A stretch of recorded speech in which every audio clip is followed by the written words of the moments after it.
Hello and welcome to the Debrief here outside Anfield, where Liverpool have drawn 1-1 against Chelsea. I'm stood here with Paul Gorst. We're a little bit cooler than we were a bit earlier today. Lovely weather for the most part, and a pretty hot game, certainly in the first half.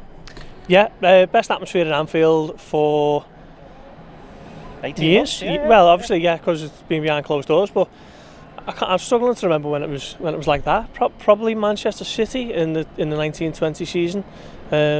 Was it 1920? Yeah.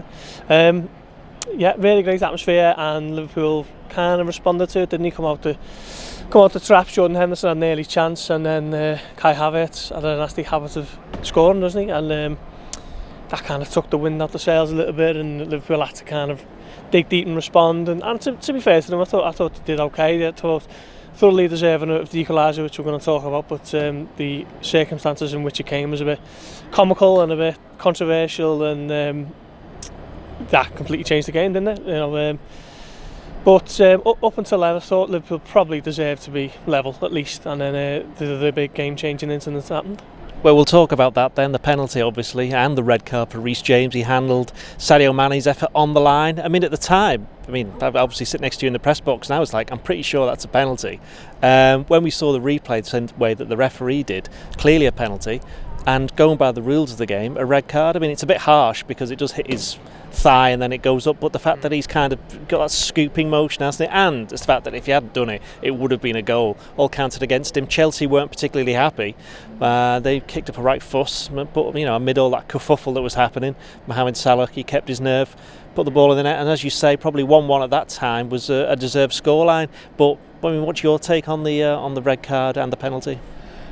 It was a bit of a crazy few seconds, wasn't it? Because if you haven't seen it, basically, Joel Matip keeps it alive at the back post, hooks it back in, Mendy drops it, Matip heads it against the bar, comes back to Mane, he steals in, pokes it goalwards, and it's going in, isn't it? And when you've seen people throw their arms up and stuff, I wasn't sure whether it was because it was behind the line or whether it was because they were claiming for a handball. And then referee Anthony Taylor went and saw the monitor, didn't he? And it's a clear handball, isn't it? He's on the line, and as you say, if he's not there, Mane makes it 1-1. So the rule is, if it's deliberately stopping a goal, then you've got to be off. And I think that's right. I mean, Jurgen Klopp said it was a bit harsh, and he might have been just kind of looking to keep the peace a little bit, if you like. He didn't want to see any overzealous headlines or anything like that. But if Reece James doesn't get sent off there and Mohamed Salah misses the penalty, Chelsea have absolutely got out of jail, haven't they? So I think the rule is right. It was the right call in the end from referee Anthony Taylor. I don't know why he needed the check, to be honest, because when you see it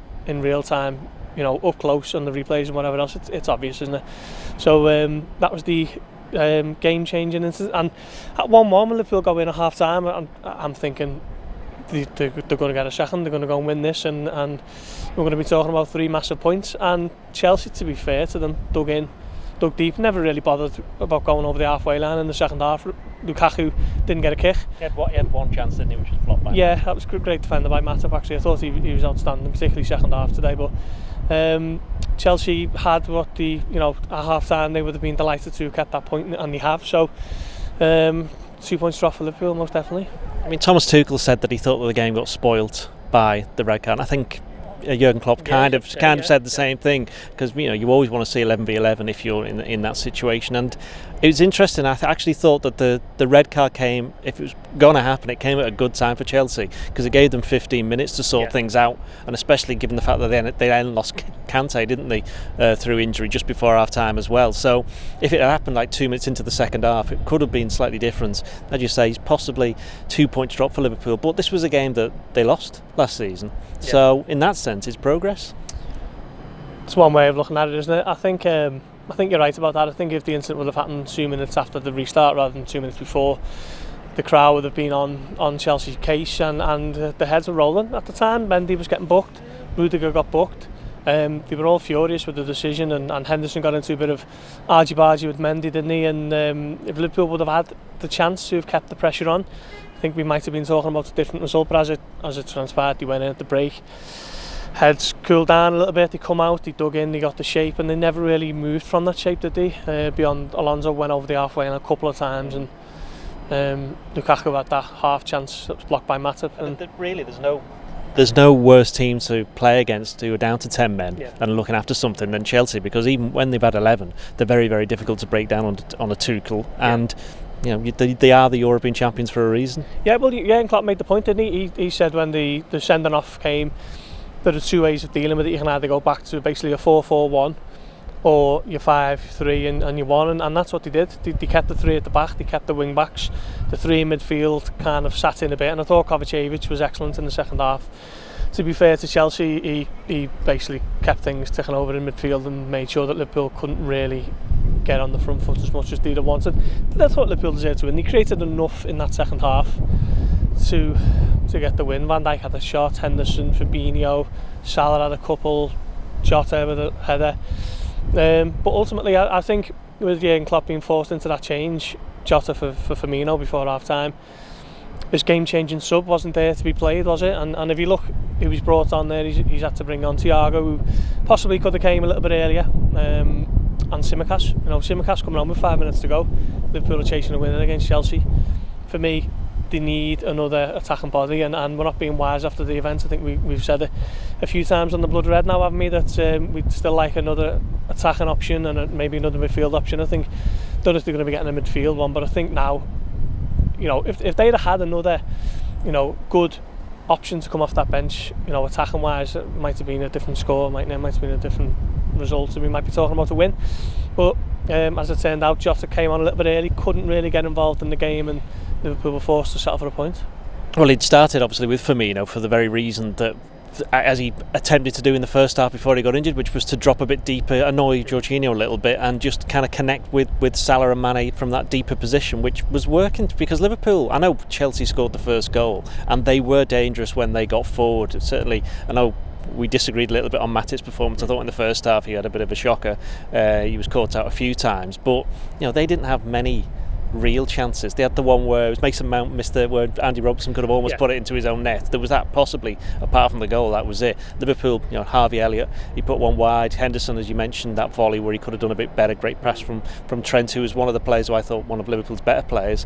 I was going to say along with Harvey Elliott, because he was you'd have to say a surprise starter. Henderson being in the team again, that was obvious. Bringing Fabinho back in was obvious because of their experience. But I'd have suspected he may have gone with Keita. But to give it to Harvey Elliott, 18-year-old, just a second Premier League start, he almost got a goal, and he was still on the pitch at the end, just trying to find that goal.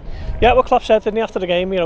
He's been pretty much playing midfield since the start of pre-season, and he's the only one who has. Everyone else has come in and chopped and changed, and thought it may be a little bit harsh on Keita to drop him, because I don't think he's done anything particularly wrong in the games against Norwich and Burnley, and he's playing a little bit more of a subdued role, and I think that might be deliberate this season. You see him kind of looking to replicate the Gini Wijnaldum role, if you like, from last season.